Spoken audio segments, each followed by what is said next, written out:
Dah, bawa pendapat udah tentang capsek yang menimpa siswa tu. Onde, yolah heboh orang sejagat maya. Dek berita aku kan, cerita pendeknya, siswaku merokok, nyu OTT dek capseknya. Sudah tu, rokok yang di siswaku hilang, ndak ada roh. Kecek capsek, cari. Cecek siswa, ndak sobok dah bu. Cari, kecek ibu tu. Ndak sobok dah bu. Kamu bohong. Katanya kan, karena tempat siswa tu. Inilah proposisi dari orang tuanya, panjanglah ceritanya.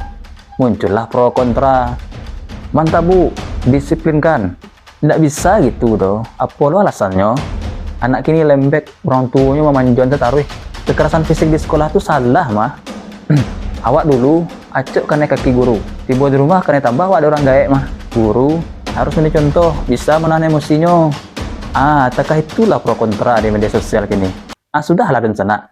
Mengalau awak kepecah balah ada gara-gara itu. Masalahnya selesai kok. Kok gak baca balah? Tunggulah pilpres lo. Sudah mulai.